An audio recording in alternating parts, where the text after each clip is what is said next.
네, 뉴스업 시작하겠습니다. 먼저 방금 들어온 뉴스 속보부터 전해드리겠습니다. 자, 이재명 대통령이 방일을 앞두고 요미우리 신문과 인터뷰를 했는데요. 그 내용이 전해졌습니다. 정책적 방향에 대해서 한반도의 비핵화 단계에 대해서 설명을 했습니다. 1단계는 핵과 미사일에 대한 동결, 2단계는 축소, 3단계는 비핵화다라고 밝혔습니다. 또 한국 정부는 미국과 긴밀한 공조를 유지하는 가운데 적극적인 남북 대화를 통해서 핵을 동결, 축소, 폐기까지 갈 수 있는 여건을 만들어 나갈 것이라고 밝혔습니다. 다시 한번 전해드리겠습니다. 이재명 대통령 오는 23일 한일 정상회담이 예정이 되어 있는데요. 이에 앞서서 요미우리 신문과 인터뷰를 했습니다. 한반도의 비핵화 방향에 대해서 설명을 했는데요. 1단계는 핵과 미사일에 대한 동결, 2단계는 축소, 3단계는 비핵화라면서 단계적인 방향을 제시했습니다. 또 한국 정부는 미국과 긴밀한 공조를 유지하는 가운데 적극적인 남북 대화를 통해 핵을 동결, 축소, 폐기까지 갈 수 있는 여건을 만들어 나갈 것이라고 밝혔습니다. 자세한 내용 들어오는 대로 다시 전해드리겠습니다. 네, 자, 속보가 한 가지 또 들어와 있는데요. 통일교 청탁 의혹과 관련한 건진 법사가 오늘 오전 10시 반으로 예정돼 있던 영장 심사를 포기하기로 했다는 속보가 들어와 있습니다. 자, 건진 법사 전성배 씨 10시 반으로 예정이 돼 있었습니다. 구속영장 실질 심사를 포기하기로 결정을 했습니다. 알선 수재 등의 혐의로 오전에 영장 심사가 예정이 돼 있었는데요. 조금 전에 영장 심사를 포기하기로 결정을 했다는 속보 들어와 있습니다. 자, 이 내용은 취재기자 연결해서 좀 더 자세히 좀 들어보도록 하겠습니다. 이준엽 기자. 네, 서울 광화문 김건희 특검 사무실입니다. 네, 자, 건진법사 전성배 씨 구속 심사를 포기하기로 했다고요? 예, 그렇습니다. 서울중앙지방법원은 오늘 오전 10시 반부터 건진법사 전성배 씨에 대한 구속영장 실질 심사를 진행합니다. 예, 아까 속보로도 전해드린 소식인데 전성배 씨는 구속영장 실질 심사를 포기하는 것으로 확인이 됐습니다. 전 씨가 직접 결정한 것으로 파악이 됐는데 영장 실질 심사를 포기하는 이유에 대해서는 자세히 취재되는 대로 전해드리겠습니다. 혐의는 알선수재와 정치자금법 위반 혐의가 적용이 됐습니다. 지난 2022년 4월에서 8월까지 윤영호 전 통일교 세계 본부장으로부터 다이아몬드 목걸이와 명품 가방, 천수삼, 농축차를 받아서 김 씨에게 전달하면서 현안을 청탁했다는 내용입니다. 전 씨는 검찰 조사에 이어서 지난 18일 특검 조사에서도 금품을 받은 것은 맞지만 잃어버렸고 김 씨에게 전달한 바는 없다면서 의혹을 전면 부인했는데요. 오늘 영장 심사를 포기한 것으로 확인이 되면서 이런 입장에도 변화가 있을지 주목됩니다. 특검은 이미 같은 혐의로 김건희 씨나 윤 전 본부장이 구속된 만큼 입증이 충분히 가능하다고 보고 있는데요. 전 씨의 구속 여부는 이르면 오늘 결론이 날 전망인데 결론에 따라서 통일교의 각종 선거 개입 의혹으로 향하는 특검의 2라운드 수사 동력에도 영향을 끼칠 전망입니다. 네, 특검은 또 오늘 오후에는 김건희 씨도 재조사하죠. 네, 김 씨가 오늘 오후 2시 구속된 이후 세 번째 조사를 받습니다. 특검은 내일 만료 예정이었던 김 씨 구속영장을 오는 31일까지로 연장해둔 상태인데요. 오늘 김 씨 조사에서도 전성배 씨와 통일교의 현안 청탁 의혹에 대한 신문이 줄을 이룰 예정입니다. 구속 이후 이뤄진 앞선 두 차례 조사에서 김 씨는 도이치모터스 주가 조작과 이른바 명태균 게이트 관련 질문에 모른다거나 관여한 바 없다고 일부 답하기도 했지만 대체로는 진술 거부권을 행사했습니다. 건강 문제도 호소하고 있는데 원래 어제로 출석을 통보받았으나 자필로 사유서를 내고 한 차례 미뤘고 오늘 오전도 구치소에서 대면 진료를 받습니다. 네, 오늘은 또 도이치모터스 의혹의 핵심 인물이죠. 이종호 전 블랙펄 인베스트먼트 대표도 소환하죠. 네, 오늘 오전 10시부터인데요. 이종호 전 대표도 오늘이 구속 이후 세 번째 조사입니다. 이 전 대표는 도이치모터스 주가 조작 사건 당시 김건희 씨 계좌를 관리한 것으로 알려졌는데 최근 배우자가 삼부토건 주가 조작 의혹 시기 즈음인 2023년 7월 관계사 웰바이오텍 주식을 거래해서 2천만 원 수익을 낸 사실이 드러나며 삼부토건 관여 의혹도 받고 있습니다. 이 전 대표는 과거 단체 대화방에서 삼부 내일 체크라는 메시지를 남긴 적도 있는데요. 특검은 이번 주 이 전 대표를 도이치모터스 사건 1차 주포 이정필 씨로부터 집행유예를 받게 해주겠다면서 8천만 원을 받아서 변호사법을 위반한 혐의로 우선 구속 기소할 전망인데 재판은 넘기기에 앞서 이 전 대표를 연결고리로 김건희 씨의 주가 조작 연루 등을 캐물을 것으로 예상됩니다. 지금까지 김건희 특검 사무실에서 전해드렸습니다. 비상계엄 관련 의혹을 수사하는 조은석 특별검사팀은 내일 한덕수 전 국무총리를 다시 불러 조사합니다. 구속영장 청구도 검토하고 있는데 한 전 총리가 구속되면 계엄 선포 당시 윤석열 정부 국무위원 가운데 세 번째입니다. 조성호 기자입니다. 특검에 두 번째 불려 나온 한덕수 전 국무총리는 16시간 넘는 고강도 조사를 받았습니다. 오늘 장시간 조사 받으셨는데 어떤 점 위주로 소명하셨나요? 여전히 내란에 가담하거나 동조하지 않았다는 입장이십니까? 특검은 내일 한 전 총리를 다시 한번 불러 조사하기로 했습니다. 앞서 특검은 한 전 총리에게 계엄 선포에 앞서 윤석열 전 대통령에게 국무회의 소집을 건의한 배경, 사후 계엄 선포문에 서명한 이유 등을 물었습니다. 특검팀은 한 전 총리가 대통령의 제1보좌기관이자 국무회의 부의장으로서 불법 계엄 선포 과정에서 제 역할을 하지 못했다고 의심하고 있습니다. 한 전 총리는 특검팀 조사에 진술 거부 없이 적극적으로 응한 걸로 전해졌습니다. 특검팀 관계자는 조사를 통해 일부 사실관계를 확정했고 일부 증거에 대한 판단도 강해졌다고 밝혔습니다. 그러면서 전체 분량의 60에서 70% 정도 진행된 걸로 안다며 추가 조사 필요성을 강조했습니다. 특검팀은 조사를 마치는 대로 구속영장을 청구하는 방안도 검토하고 있습니다. 다만 한 전 총리의 조사 협조 태도에 따라 달라질 수 있다는 여진 남겨뒀습니다. 한 전 총리가 구속되면 계엄 선포 당시 윤석열 정부 국무위원들 가운데 세 번째입니다. 특검은 민주당 김성회 의원을 참고인으로 조사하는 등 국민의힘의 계엄 해제 표결 방해 의혹을 확인하는 데도 수사력을 집중하고 있습니다. YTN 조성호입니다.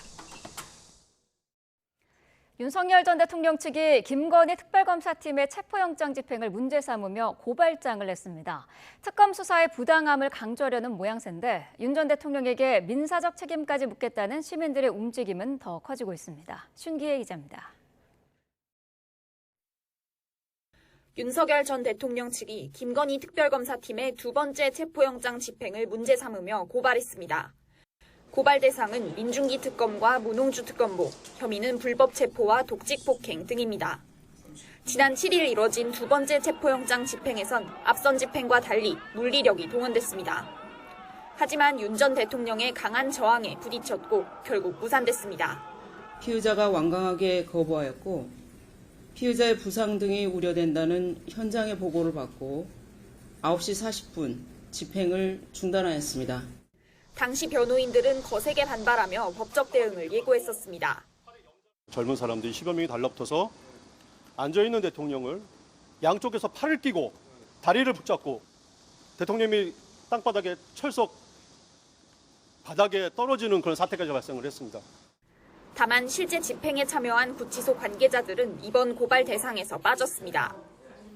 이런 가운데 윤 전 대통령을 상대로 한 손해배상 청구 소송은 계속되고 있습니다. 비상계엄을 선포한 윤 전 대통령이 원고 1인당 10만 원씩을 배상해줘야 한다는 1심 판결이 나온 뒤 부부를 상대로 한 소송이 제기되는가 하면 대통령 취임 전에 있었던 일들까지 문제 삼는 소송까지 등장했습니다. 윤 전 대통령의 재산을 가압류하려는 시도도 이뤄지고 있습니다. 윤 전 대통령이 특검 수사에 부당함을 강조하고 있지만 오히려 민사 책임까지 함께 물으려는 시민들의 움직임은 더욱 커지는 모양새입니다. YTN 신기혜입니다. 이재명 대통령이 정청래 대표와 김병기 원내대표 등 더불어민주당 신임 지도부와 만찬을 하고 검찰개혁 가운데 수사 기소 분리 대원칙은 추석 전까지 정부조직법 개정안에 담기로 하는 데 뜻을 모았습니다. 박수현 수석 대변인은 어제 서면 브리핑에서 당정되는 이견 없이 검찰개혁을 추진할 것을 분명하게 확인했다며 후속 조치는 정부가 만반의 준비를 거쳐 계속 추진해 나가기로 했다고 설명했습니다. 박 수석 대변인은 이 대통령이 정 대표의 당선을 축하하면서 당과 정부가 원팀으로 협력 관계를 유지하면서 국민께서 새 정부의 효능감을 느끼도록 하자고 했다고 밝혔습니다. 이어 말보다 결과로 책임지는 자세가 중요하다면서 국민께서 내 삶이 바뀌고 있다는 체감을 할 수 있도록 혼신의 노력을 다하자고 당부했다고 덧붙였습니다. 이재명 대통령은 오늘 3년 만에 방한한 마이크로소프트 창업자 빌 게이츠, 게이츠 재단 이사장을 만납니다. 이 자리에서 이 대통령은 국제보건 분야에서 중요한 역할을 해온 게이츠 이사장과 관련 논의를 할 것으로 예상됩니다. 이 대통령은 이어 더불어민주당 상임고문단과 오찬을 함께하며 국정 운영 방향 등에 대한 의견을 청취할 예정입니다. 오늘부터 시작되는 8월 임시국회 본회의에는 노란봉투법 등 더불어민주당이 주도하는 쟁점 법안들이 차례로 상정될 예정입니다. 치열한 공방을 예고한 여야는 어제 상임위 회의에서부터 강하게 충돌했습니다. 강민경 기자입니다. 8월 국회 본회의 하루 전에 열린 국회 환경노동위원회 전체 회의.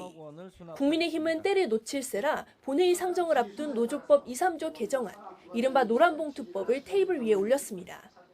반향이 큰 법안을 수기 없이 강행하려 한다며 여당의 입법 독주 프레임을 부각하고 나선 겁니다. 지금 민주당에서는 다수당이라는 그런 부분에서 막무가내로 밀어붙였지 않습니까, 지금? 지도부도 노란봉투법은 반경제 악법이라며 지원 사격에 나섰습니다. 함께 상정하는 상법과 방송 입법도 싸잡아 비판하며 소수 야당의 유일한 저항수단, 필리버스터로 맞서겠다는 계획을 재확인했습니다.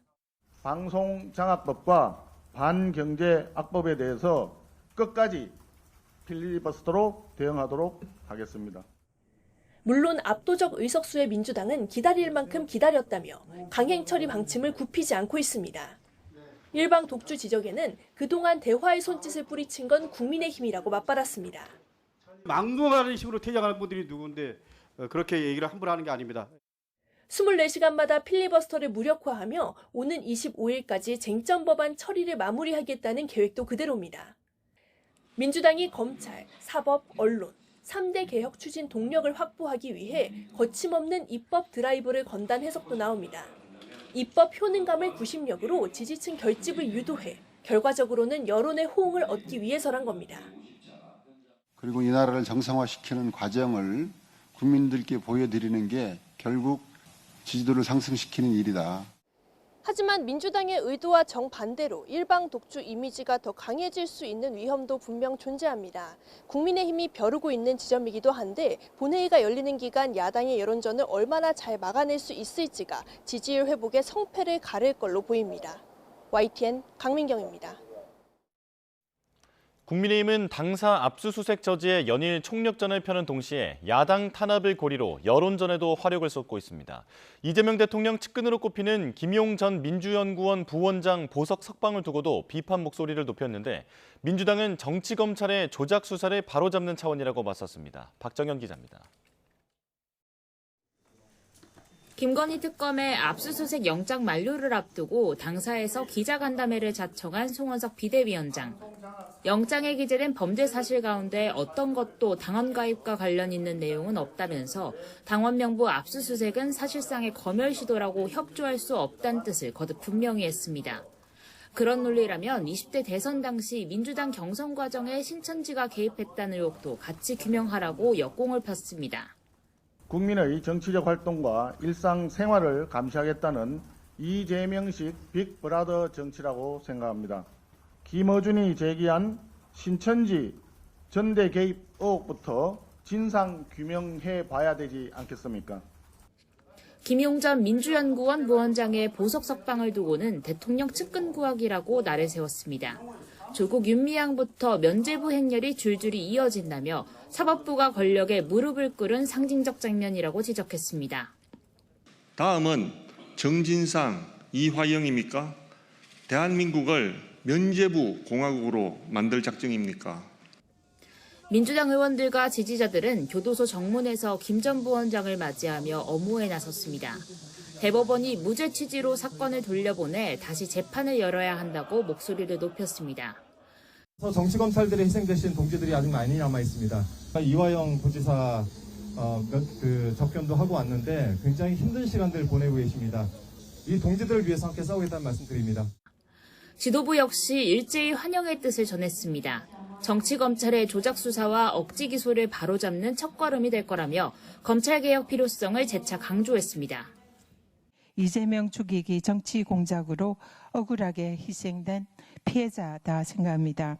사법 암살을 모의한 정치 검찰에 철대를 내려야 할 때입니다. 전당대회를 코앞에 둔 국민의힘이 야당 탄압 등을 고리로 대여 공세 수위를 최고조로 높이면서 얼어붙은 전국 상황이 당분간 풀리기 쉽지 않을 거란 전망이 나옵니다. YTN 박정현입니다. 국민의힘 차기 지도부를 선출하는 8.2 전당대회 당원 선거인단 투표와 일반 국민 여론조사가 오늘까지 진행됩니다. 모바일 투표에 참여하지 않은 당원 선거인단은 오늘 밤 10시까지 ARS 투표에 참여할 수 있습니다. 김문수, 안철수, 장동혁, 조경태 4파전으로 치러지는 이번 당대표 선거에는 당심 80%, 민심 20%가 반영되는데 내일 전당대회에서 과반 득표자가 나오지 않으면 결선 투표를 거쳐 오는 26일 최종 당대표가 확정됩니다.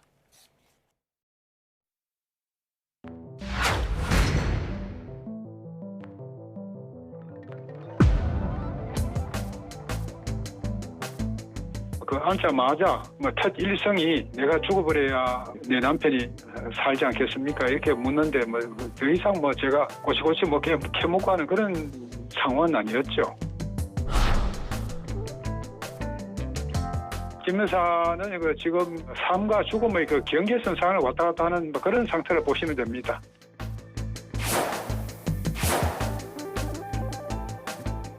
제가 기억하는 그때 구치소 가서 들은 기억은 그래요. 오죽했으면 우리가 그 남편이 계엄을 했겠습니까? 그런 말씀을 하신 걸로 기억합니다. 그래서 김건희 여사가 저한테 묻기를 선생님 생각하기에 이재명 대통령의 가장 큰 장점이 뭐라고 생각합니까? 그래서 제가 이 대통령은 무엇보다도 사람을 키울 줄 아는 분이다. 그런 말씀을 드리니까 김 여사가 그래요. 이 대통령이 사람을 키웠다. 키울 줄 아는 분이다. 이것을 남편에게 다음에 가시거든 꼭 좀 전해달라. 그래서 몇 번이나 신신당부를 합니다.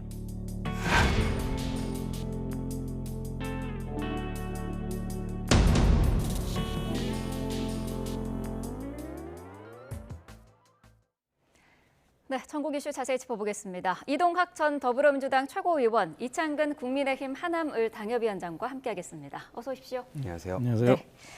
자, 오늘 오후에 김건희 씨가 구속 후 세 번째로 특검에 소환됩니다. 어제 건강 문제로 불출석해서 하루가 이제 연기가 된 건데 오전에 진료를 보고 오후에는 나가기로 했더라고요.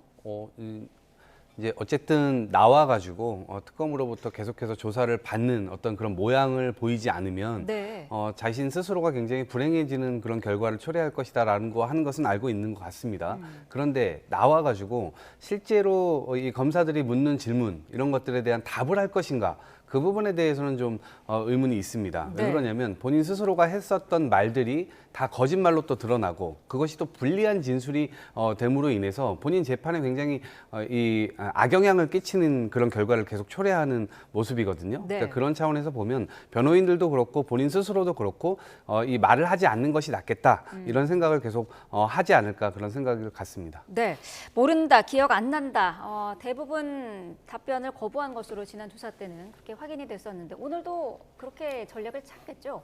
그렇습니다. 진술을 아예 거부한 게 아니고 증거 앞에서 모른다, 기억이 안 난다고 했거든요. 네. 그 증거라는 것은 녹취록이라든지 아니면 서희건설의 자수서라든지 이런 거 앞에서 본인이 기억 안 난다, 모른다고 하는 것은 적극적으로 답변을 하는 겁니다. 그리고 오히려 윤 전 대통령처럼 진술을 아예 거부한다면 침묵으로 일관해야 되겠죠. 네. 그래서 이러한 태도 자체가 아마 본인의 형량이나 아마 특검 입장에서 봤을 때 오히려 괘씸죄에 걸릴 수도 있어요. 네. 왜냐하면 특검은 그런 얘기 했지 않습니까? 거짓말을 너무 많이 한다. 그 얘기가 이걸 포함한 거거든요. 그래서 김건희 씨가 지금 택할 것은 증거 앞에서는 겸손해야 돼요. 그리고 뇌물을 준 사람이 이미 인사청탁 목적으로 본인들도 처벌받을 걸 각오하고 자수서를 냈지 않습니까? 그렇다면 오히려 진솔되게 답변하고 본인의 형량을 감소시키는 그러한 전략이 맞는데 끝까지 이렇게 태도로 일관한다는 것은 참 일말의 동정심도 얻기 힘들다고 봐야 되겠죠. 네, 윤 전 대통령의 멘토로 알려져 있죠. 신평 변호사가 김건희 씨를 직접 면회를 한 내용이 공개가 됐습니다. 내가 죽어야 남편에게 살 길이 열리지 않겠느냐 이런 말을 했다고 해요. 어떤 의미로 봐야 될까요? 그러니까 지금 상황 파악을 잘못하고 있는데 굳이 따지자면 둘 다 죽는 판이거든요. 그러니까 둘 다 잘못한 것들이 워낙 많죠. 김건희 여사의 경우는 본인 스스로가 어떤 별명이 있었습니까? V0라는 별칭이 있었어요. 그러니까 국정 자체를 김건희 여사가 다 쥐고 쥐락펴락한다 이런 게 있었고, 그리고 그 이전에는 검찰총장 남편, 검찰 남편 이렇게 두고서는 사실상 검찰의 수사를 또 좌지우지 해왔던 그런 전력도 지금 드러나고 있잖아요. 그러니까 그런 차원에서 보면 도대체 왜 집권을 했었을까? 이런 생각을 가지지 않을 수가 없는데, 첫 번째로 일단 본인의 잘못을 무마시키기 위한 것으로 권력을 사유화했다. 두 번째, 부정부패 비리를 저지르기 위해 했다. 세 번째, 민주당에게 혹은 이재명 이 당시 대표에게 정치 보복을 하려고 했었던 거 아니냐. 이런 세 가지로 딱 그냥 심플하게 정리가 됩니다. 그러니까 그런 5천만 국민의 삶을 책임지겠다. 이런 공심 자체가 전혀 없었고, 그냥 오로지 사익 추구밖에 없었던 그런 모습들이 드러나니까 실제로 저런 인식을 갖는 것 자체가 국민들에게 얼마만큼 공감이 되겠습니까? 대단히 잘못된 인식을 여전히 하고 있는 것 아닌가 이런 생각입니다. 네. 며칠 전에는 변호인들에게 다시 남편과 살 수 있을까, 만날 수 있을까 이런 이야기도 했다고 하는데 어제 이 멘트는 어떻게 들으셨나요? 그래서 김건희 씨가 지금 신경의 변화를 가져온 것일 수도 있고요. 네. 아니면은 고도의 전략의 생각에 입각해서 여론전을 펼 수도 있는 그런 생각을 할 수도 있는데, 왜냐하면 처음 구속 전에 특검에 조사받으러 갔을 때 얘기한 게 저같이 아무것도 아닌 사람이 그런 얘기를 했어요. 네. 그리고 남편한테 모든 걸 떠넘기는 듯한, 왜냐하면 그때는 적극적으로 진술했을 때 모든 걸 혐의를 부인했지 않습니까? 네. 하지만 그러한 녹취록과 서해건설의 자술서가 나오면서 그게 아킬레스건이 돼서 본인의 진술이 다 거짓으로 탄로났지 않습니까? 그러고 나온 게 이제 남편과 다시 살 수 있을까? 그리고 한 발 더 나아가서 내가 죽어야 남편이 살까? 이런 얘기는 저는 오히려 역으로 들려요. 정말 진정성 있게 들리지 않고 남편이 죽어야 본인이 살 수 있지 않을까 이렇게 들릴 정도로 고도의 전략적인 사고하에 그렇게 펼치는 여론전이다. 저는 이렇게 보고 싶고요. 왜냐하면 이런 말이 힘을 얻으려면은 본인이 앞서 말씀드린 것처럼 모든 혐의에 대해서 진솔되게 인정을 하고 난 다음에 나온다면은 이게 받아들여줄 수 있어요. 네. 하지만 그것은 전혀 인정을 하지 않는 상황에서 동정심을 일으키는 여론전을 한다? 과연 국민들이 납득을 할 수 있을까요? 한동훈 전 대표를 겨냥한 말도 했더라고요. 어쩌면 그럴 수 있었느냐면서 배신하지 않았다면 한 전 대표의 앞길에는 무한한 영광이 기다리고 있었을 거다. 이런 말을 했던데 어떻게 들으셨나요? 그러니까 자신이 저질렀던 일들에 대해서 모두가 다 동참해야 된다. 그러니까 부정부패 비리를 저지르고 있는데 여기에 대해서 진실을 얘기하면 배신자다. 이런 프레임을 지금 걸고 있는데 지금 그거에 정말 국민들이 얼마나 공감을 할까요? 본인이 잘못했었던 일들, 그러니까 한동훈 전 대표는 처음에 대통령과 부딪혔던 것이 명품백입니다. 네. 그래서 비대위원장으로 오게 되면서 결국 이 문제가 국민의 눈높이에서 잘 처리되어야 된다. 이 얘기를 했다가 서천 화재 현장에 그 겨울에 눈밭에 가가지고 90도 폴더 인사를 했었잖아요. 그리고 그 이후에도 김건희 여사 라인 정의해라. 라고 하는 말들을 또 했습니다. 그럴 때 대통령이 나와가지고 김건희 여사 라인은 없다. 그렇게 개파적으로 보지 마라. 모두가 다 내가 책임지고 하는 일이다. 라고 이제 국민 앞에 얘기를 했죠. 네. 그 모든 것들이 다 거짓말이었죠. 실제로 김건희 여사 라인이 홍보, 의전, 여러 곳에 대통령실 곳곳에 이제 포석이 돼 있었었고 또 그분들로 하여금 여러 국정이 또 운영됐던 그런 전례가 있습니다. 그런 차원에서 봤을 때 잘못을 지적한 것이 배신이다라고 얘기를 하는 것은 전혀 공공에 대한 의식이 없는 상태에서 사적으로 권력을 사유화하고 있었던 바로 그 지점을 오히려 역설적이게도 보여주는 것이 아닌가라는 생각입니다. 네. 정말 좀 참담하네요. 한 전 대표 측근들이 어쨌든 발끈했고요. 하필 전당대회 투표가 시작되는 날 이런 메시지가 공개된 거에 대해서 좀 문제 삼는 그런 목소리도 있더라고요. 왜냐하면 연결해서 볼 수가 있겠죠. 왜냐하면 어제 심평 변호사의 대화 중에 또 하나가 있는 것이 이재명 대통령의 장점을 얘기하면서 사람을 키우는 것이다. 네. 그러면서 이것을 윤 전 대통령한테 꼭 전해달라고 신신당부를 했다고 하지 않습니까? 네.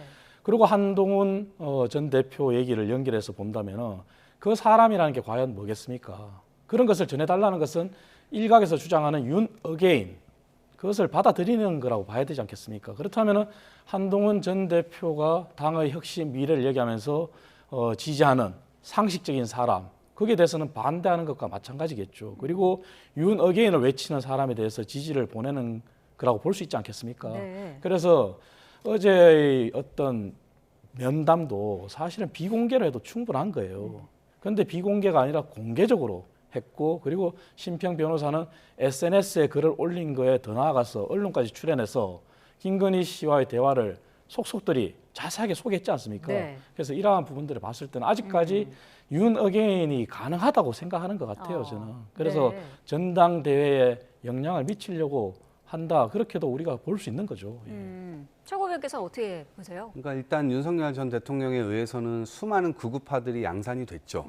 그리고 이 국정 난맥이 보일 때마다 대국민 담화를 했고, 그 담화를 할 때 본인 스스로도 했지만 대통령실에서 냈던 여러 가지 입장들도 있지 않습니까? 근데 그게 사후적으로 보니까 또 다 거짓말이에요. 그러니까 거짓말 후계자들도 굉장히 많이 양산을 했습니다. 그러니까 윤석열 전 대통령이 손을 대가지고 후계자들을 양산한다 하더라도 그게 정말 국민들을 위하는 길이냐? 여기에 대해서는 따져 물을 수밖에 없는 것이고, 지금 이 순간에도 수없이 많은 구구파들이 양산되면서 이 전당대회장을 휩쓸고 있지 않습니까? 그러니까 국가의 미래가 제대로 된 방향으로 갈 것이다라고 하는 신뢰를 주기가 너무나 힘들어요. 그런데 아직까지도 저런 생각을 갖고 있고 남편이 그런 사람들을 키웠으면 좋겠다라고 생각을 한다는 것 자체가 네. 너무나 좀 동떨어진 본인만의 세상에 살고 있는 것이 아니냐, 이런 생각이 듭니다. 네, 오늘은 후특검에 다시 소환이 되는데요. 조사하는 중에 어떤 발언들을 또 이어갈지 지켜봐야 될 것 같습니다. 이 부분도 좀 짚어보죠. 이재명 대통령의 측근이죠. 김용 전 민주연구원 부원장이 어제 보석으로 석방이 됐습니다.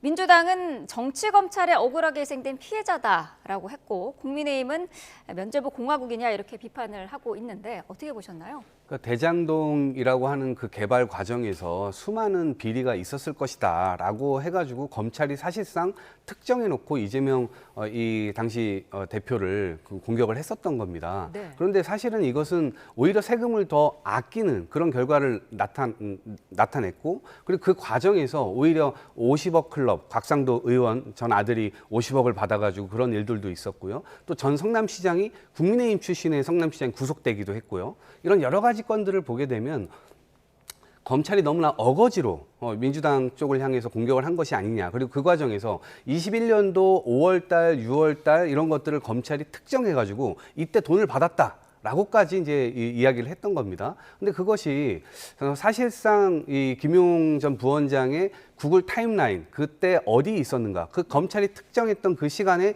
돈을 거기서 받았다고 했는데 구글 타임라인을 보니까 거기에 간 적이 없던 겁니다.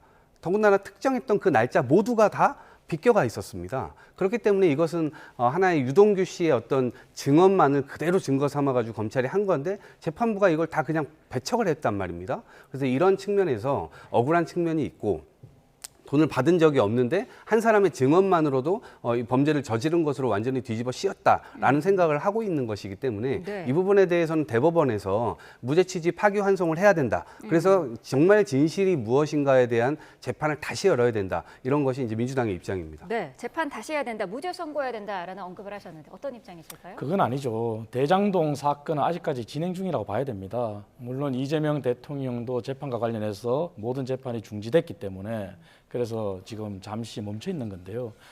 대장동까지 확대를 안 하더라도 우리가 이걸 알아야 됩니다. 지금 이재명 대통령이 조국 전 의원과 윤미향 전 의원을 사면하면서 지지율이 많이 하락했지 않습니까? 제가 늘 말씀드리지만 윤석열 정부에서 교훈을 찾아라 그러지 않습니까? 윤석열 정부 당시에 김태호 전 강서구청장을 사면시켜서 복권시켜서 출마를 다 시킨 그 사례 잘못됐다고 저는 인정합니다. 하지만 그러한 윤석열 정부의 잘못을 이재명 정부가 지금 답습을 하고 있어요. 그리고 모든 것이 검찰의 잘못이고 검찰의 권력 남용이라고 하는데, 물론 검찰이 개혁돼야 된다는 데는 동의를 합니다. 네. 반대가 없어요. 하지만 검찰 개혁과 조국 전 의원의 교육 비리 문제, 그건 별개거든요. 그러니까 김용 전 부원장도 마찬가지예요. 대장동까지 가진 않더라도 본인이 유동규 씨로부터 받은 2억 원의 뇌물, 그리고 불법 당시 경선 자금 8억 5천만 원, 그것은 1심, 2심에서 이미 형이 나왔어요. 그리고 대법원에서 계류돼 있는 거지만 네. 검찰이 권력을 남용해서 수사를 무리하게 해서 그러한 비판과 본인이 처벌받은 1심, 2심에서 판결을 받은 그러한 비리 내용은 별개거든요. 검찰이 권력을 남용했다 해서 그 있던 비리가 없어집니까? 그래서 저는 이러한 부분도 만약에 민주당에서 그리고 이재명 정부가 계속 윤석열 정부의 잘못을 답습한다면은 이재명 정부의 몰락으로 이어질 수도 있어요. 오히려 이재명 대통령이 더 중심을 잡고 검찰 개혁과 분리해서 잘못된 측근 비리에 대해서는 더 엄격하게 단호하게 할 때만이 이재명 정부가 성공할 수 있을 거예요. 그래서 저는 다시 한번 강조드리지만 윤석열 정부 잘못한 거 저는 인정해요. 거기서 정말 교훈을 찾았으면 좋겠어요. 네. 어제 저녁에 한남동 관저에서는 대통령과 민주당 신임 지도부가 만찬을 가졌어요. 검찰개혁의 대원칙을 추석 전까지는 이제 마무리하기로 뜻을 모았는데 그동안 사실 당정 간의 엇박자 논란이 조금 있었습니다만 어제 이 만남으로 다 마무리를 지은 것 같아요. 네, 검찰 개혁과 관련돼서는 지금 수많은 법들이 지금 나와 있어요. 특히나 4가지 법이 지금 나와 있는 상태인데 공소청법, 중수청법, 국가수사위원회법, 또 공수처법 이렇게 있습니다. 근데 이것은 기본적 전제가 이 수사 기소 분리를 하는 것을 전제로 합니다. 네. 그렇기 때문에 검찰청 폐지를 하자라고 하면서 이제 일단은 정부조직법을 개정하는 것으로, 그러니까 당에서 내고 있는 속도, 그리고 정부나 대통령께서 우려하고 계시는 여러 가지 정합성 문제에 관해서 두 마리 토끼를 다 잡는 결과를 어제 낸 것이고요. 그리고 어찌됐건 한 번에 이제 추석 전까지는 어쨌든 검찰청법을 폐지를 통해서 결국에는 국민들이 우려하고 있는 검찰의 어떤 권력 남용이라든가 이러한 부분들에 대해서는 확실하게 일단락을 짓고, 네. 그리고 그 뒤에 4가지 법에 대해서 앞으로 결국에는 이 법의 정합성에 따라서 피해를 또 국민들이 볼 수도 있고, 정합성이 제대로 완비가 되지 못하면 그런 것에 대한 피해가 국민들이 노출될 수가 있기 때문에 정부 차원에서는 당연히 그런 걱정을 할 수밖에 없는 것이죠. 그래서 후속 조치를 정부 차원에서는 꼼꼼하게 하겠다라고 하는 측면에서 일종의 이 합의가 좀 된 모양새입니다. 네, 대원 측은 어쨌든 추석 전에 마무리하되 후속 조치는 계속해서 추진을 해 나가기로 했는데 그 과정에서 여러 의견 교환이 좀 필요하지 않을까요? 그렇죠. 이재명 대통령이 그 말씀을 했지 않습니까? 검찰개혁, 사법개혁, 언론개혁 중요하지만 국민적인 공감대, 그리고 국민의 동의, 네. 그리고 공청회 같은 그런 절차를 거쳐서 그런 나름의 합리적인 방안을 찾아달라 그랬지 않습니까? 추석 전까지 한다는 대원칙에 대해서는 뭐 당정이 합의를 했으니까 거기에 대해서는 뭐 반론의 여지가 없을 수도 있어요. 그리고 수적인 우세가 있기 때문에. 하지만 이재명 대통령이 우려한 대로 국민적인 동의와 국민적인 합의가 필요해요. 그래서 그러한 절차적인 정당성도 가져야 되기 때문에 네. 그러한 것을 반드시 저는 지켜주길 바라고요. 검찰 개혁에 대해서는 말씀드린 것처럼 이견이 없어요. 다만 우리나라 형사사법 체계가 완전히 바뀌는 거지 않습니까? 문재인 정부 당시에 추진한 검찰 개혁의 재판이 되면 안 된다. 그 말씀을 강조드리고 싶은 게 그때 기형적으로 태생한 공수처가 지금 제 기능을 못 하잖아요. 그리고 그때 태생한 경찰의 국가수사본부가 제 기능을 못 하잖아요. 그래서 검찰이 아직까지 수사 권한을 가지고 있는 것도 사실이고요. 그래서 이러한 부분을 거울 삼아서 이번에 할 때는 제대로 정말 해라. 그리고 법적인 미비점도 없도록 그러한 공수처법도 졸속으로 되다 보니 윤석열 전 대통령 당시의 대통령 신분일 때 체포영장, 구속영장 발부 이런 거 가지고 얼마나 논란이 많았습니까? 그래서 그러한 부분들을 거울 삼아서 이번에 할 때는 정말 민주당과 정부가 꼼꼼히 해주길 바라고 네. 여기에서는 또 하나 민생과 관련해서 형사사법 체계가 바뀌는 거기 때문에 선의의 피해자가 또 나오면 안 돼요. 네. 그러한 부분까지 아우러서 국민적인 동의를 얻기를 저는 바라요. 어제 대통령과 정청래 대표의 독대가 없었던 점은 어떻게 보세요? 사실 정청래 대표는 경선 과정에서도 대표가 되면은 빠른 시간 안에 대통령과 독대를 하겠다고 선언을 해오지 않았습니까? 근데 사실 뭐 독대라고 하는 것이 그렇게 크게 중요한 것인가? 아마도 암암리에 여러 가지 연락들을 주고받고 있을 거라고 저는 생각을 하고요. 네. 또 여러 채널로 이 당정대 간에 여러 가지 이 이야기들을 조율하고 있는 그런 상황일 거라고 생각을 합니다. 그렇기 때문에 1대1 독대가 있냐 없냐 이런 것은 사실 이 전국을 운영하는 데 있어서의 핵심적인 내용은 아닌 것 같고요. 다만 어제처럼 여러 가지 문제 이견들이 이제 도출이 되고 국민들께서 뭔가 당정대가 잘 못 돌아가는 것 같은데 이런 느낌이 들 때 바로 즉석에서 바로 만나가지고 이런 문제들을 바로 그 다음날 국민들이 좀 안심하실 수 있도록 풀어나가는 것, 이것이 훨씬 더 중요한 일이다 이렇게 생각을 합니다. 네, 국민의힘 전당대회 얘기도 해보겠습니다. 찬탄파 후보의 단일화가 무산이 되면서 아무래도 좀 반탄파 후보들이 유리한 지금 위치에 있지 않냐 이런 전망이 많은데 당내 지금 분위기는 어떨까요? 뭐 말씀하신 대로 뭐 반탄파 후보 두 후보가 뭐 1, 2위를 해서 결선에 가는 거 아닌가 하는 그런 우려도 있습니다.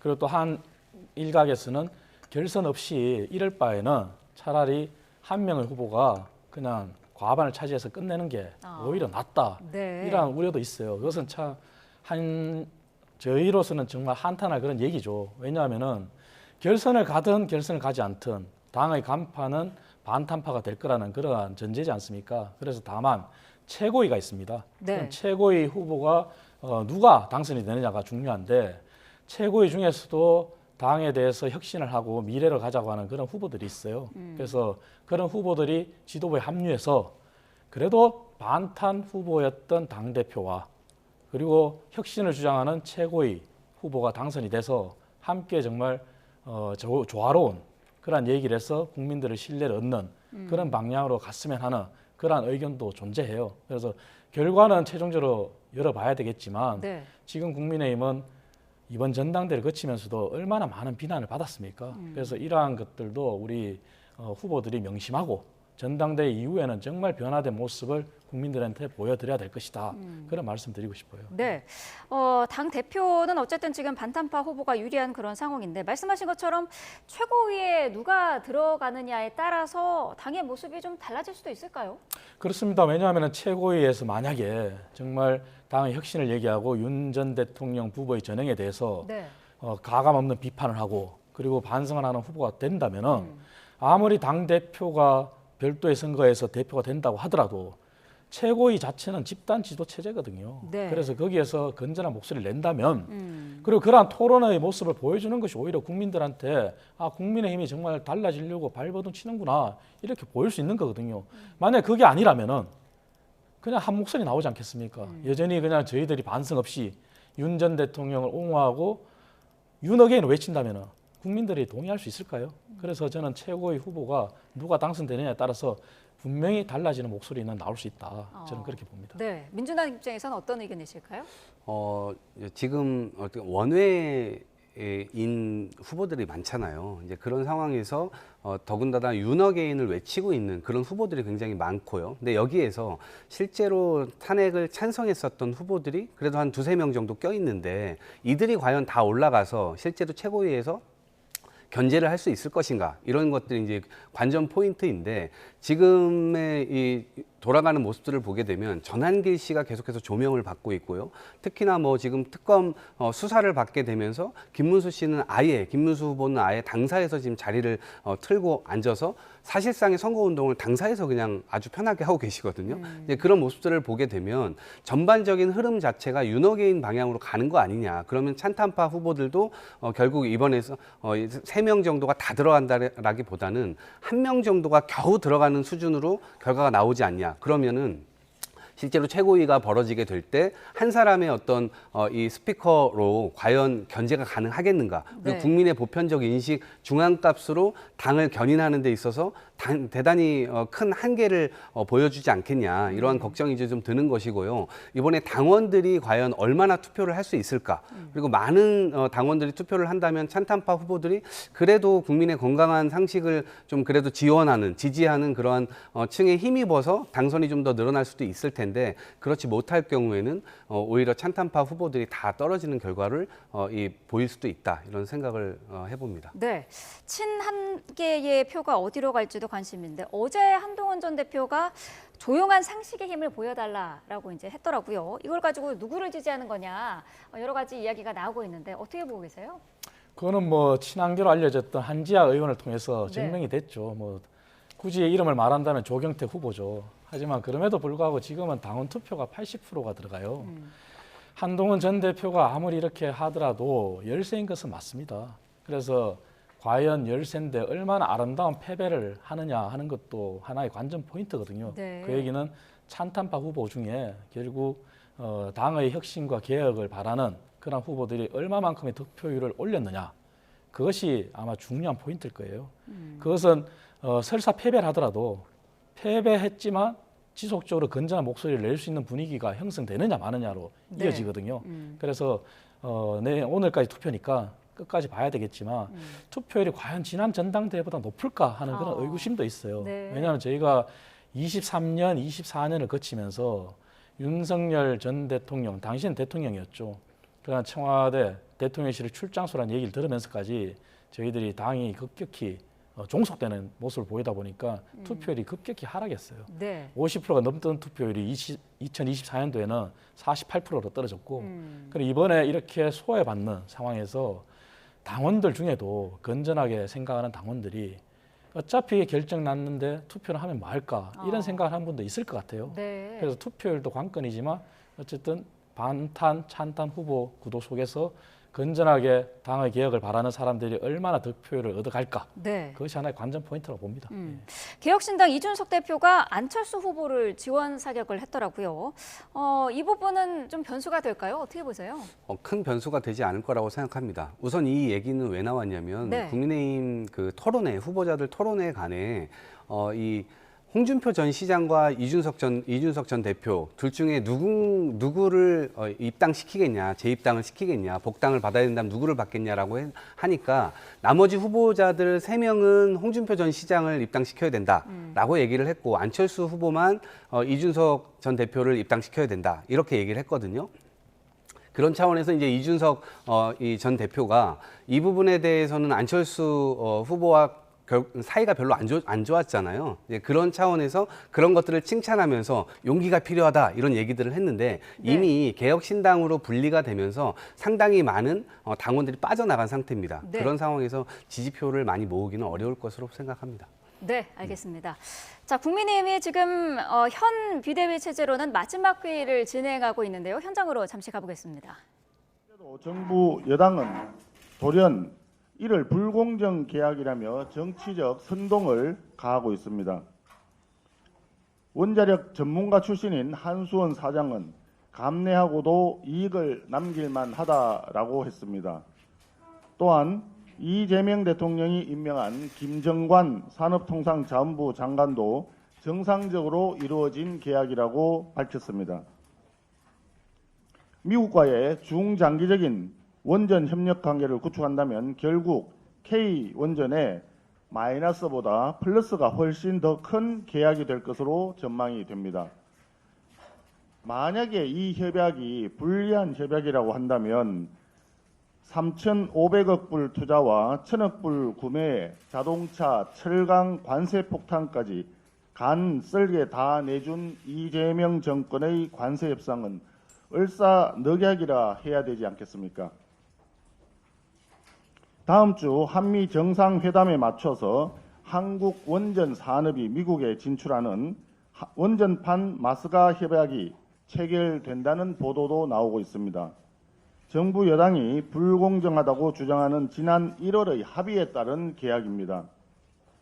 결과적으로 전임 정부의 유산으로 생색은 내면서 전임 정부에서 불공정 계약 프레임을 씌워서 망신을 주고 혼자 공로를 독식하겠다는 얄팍한 정치적 계산이 아닌지 의구심이 듭니다.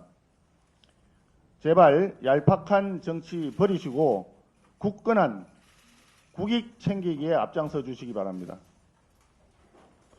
오늘은 마지막 비대위 회의입니다. 7월 3일 제1차 비대위 회의를 열고 오늘 19차 비대위 회의까지 한 달 반 동안 쉼없이 달려왔습니다. 함께 고생해 주신 김정재 정책위 의장님과 비대위원님 여러분, 그리고 정점식 사무총장님과 주요 당직자 여러분, 사무처 당직자와 보좌진 여러분께도 깊은 감사의 말씀을 드립니다. 지금 야당의 소임이 그 어느 때보다 막중한 시기입니다. 이재명 정권은 총체적 난맥상을 드러내고 있습니다. 더 큰 문제는 반성과 교정이 전혀 이루어지지 않고 있다는 데 있습니다. 최교진 교육부 장관 지명이 상징적인 사례라 할 것입니다. 이재명 대통령은 막말과 아부의 달인 최동석 인사혁신처장 논란을 겪고도 또다시 화려한 막말 비속어 구사자를 장관으로 지명한 것입니다. 음주운전 전과자 지명도 김영훈 고용노동부 장관, 윤호중 행정안전부 장관에 이어 세 번째입니다.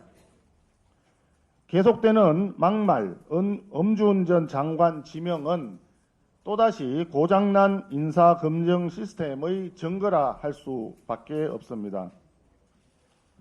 임기 초반에는 실용인사 코스프레를 하는가 싶더니 이제는 대놓고 민노총 출신 노동부 장관, 정교조 출신 교육부 장관, 민변 출신 여가부 장관 등 임명직을 좌파 세력 청구서 결제 수단으로 쓰고 있습니다. 대통령의 사명권조차 조국 혁신당과 친문 세력의 청구서 결제 수단으로 쓰는 정권입니다. 경제는 또 어떻습니까? 호기롭게 코스피 5천을 외쳤는데 정권 출범 2달 만에 우리 정시는 코스피 5천은커녕 3,100이 위태로운 상황까지 떨어졌습니다. 이유가 무엇이겠습니까? 시장이 등을 돌린 까닭입니다. 정부에 대한 신뢰가 무너졌기 때문입니다. 법인세 인상, 양도세, 대주주 요건 강화 등 반시장적 세제 개편, 간설계 다 빼준 대미 굴욕적 관세 협상, 그리고 대한민국 제조업을 위기로 내모는 불법 파업 조장법 강행 추진, 이렇듯 이재명 정권의 초지 일관된 반시장, 반기업 행보가 시장의 신뢰를 무너뜨린 것입니다. 그런데 이 정부는 무엇을 하는지 모르겠습니다. 지지율 하락 국면 전환을 위해서 야당 탄압, 정치 보복할 궁리만 하고 있는 것 같습니다. 야당 중앙당사에 대한 당원 명부 압수수색이 아직도 계속 시도되고 있는 것 같습니다. 이재명 대통령에게 묻겠습니다. 야당을 때려잡는다고 경제가 살아납니까? 전 정권 터집 잡아서 전직 대통령 망신 주어서 민생이 살아납니까? 아무리 본인들의 무능을 은폐하기 위해 야당 탄압, 정치 보복에 몰두한다 해도 진실은 감출 수가 없는 것입니다. 이토록 무능하고 부패한 정부 여당이 국정을 정상적으로 운영하도록 하려면 결국 우리 야당이 바로 서야 합니다. 야당이 강해야 정부 여당의 국정도 바로 설 수 있습니다. 전당대회를 통해서 네. 자, 송원석 비대위원장의 발언 내용 들어보셨습니다. 자, 오늘부터 8월 임시국회 본회의가 시작이 되는데요. 이와 관련한 대응 전략도 잠시 뒤에 논의가 될 것으로 보입니다. 어떻습니까? 민주당은 지금 쟁점 법안을 강행 처리하겠다라는 입장인데 국민의힘은 필리버스터 이걸로 지금 막을 수밖에 없는 그런 입장인 건가요? 그렇습니다. 수적 열세기 때문에 법안은 민주당이 강행 처리한다면 통과될 겁니다. 네. 다만 필리버스터를 통해서 그러한 법안들이 시행됐을 때 문제점을 국민들한테 소상히 알릴 수밖에 없죠. 그럼에도 불구하고 마지막으로 정말 민주당한테 당부드린다면은 한미 정상 협상을 위해서 관세 협상을 마무리 짓기 위해서 기업인들이 동행을 합니다. 하지만 기업인들이 노란봉투법에 대해서는 여전히 우려를 하고 있습니다. 네. 상법도 마찬가지로. 정말 마지노선까지 제시해가면서 그렇게 협상을 하고 있는데 그러한 협상을 앞두고 기업인을 더 옥죄는 노란봉투법 그리고 상법은 민주당이 전향적으로 다시 한번 검토를 해야 될 겁니다. 네, 일방독주다라는 지적에 대해서는 어떤 의견이실까요? 그러니까 더 이상 어쨌든 노동자들이 죽어서는 안 되는 거죠. 그러니까 노란봉투법도 그렇고 어쨌든 자신들의 어떤 권리나 이런 것들을 주장함에 있어서 훨씬 더 많은 손배소 폭탄으로 돌아오게 되면 본인들의 권리를 제대로 이행할 수 없지 않습니까? 이제 그런 차원에서의 법안이고 충분히 설명을 했다. 그리고 앞으로 또 나타나는 문제점들은 또 그때그때 보완해 나가면 된다 이런 생각이고 네. 필리버스터와 관련돼서는 어쨌든 시간을 끌 수 있는 시간이 24시간밖에 되질 않아요. 이제 그런 차원에서 지난번 필리버스터를 보게 되면 사실상 국민의힘 의원들도 본회의장에 다 안 들어와 해서 대단히 불성실한 모습으로 이런 것들을 했거든요. 정말로 이것을 국민들을 생각한다면 진지하게 이런 문제들을 다루고 있다라고 하는 그런 모습들을 좀 보여주시기를 좀 기대를 해봅니다. 네, 알겠습니다. 두 분 말씀 여기까지 듣겠습니다. 이동학 전 더불어민주당 최고위원, 이창근 국민의힘 하남을 당협위원장과 함께했습니다. 고맙습니다.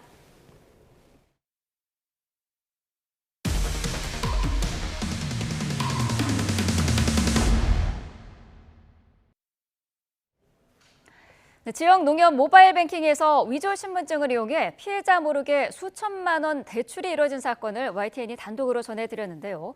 취재진이 직접 실험해봤더니 신분증의 일부 정보를 조악하게 바꿔 적은 경우에도 문제없이 비대면 통장을 만들 수 있었습니다. 김희영 기자의 단독 보도입니다. 처음 보는 휴대전화 요금이 통장에서 자동 이체되고 누군가 몰래 정기예금을 담보 삼아 돈을 빌렸습니다.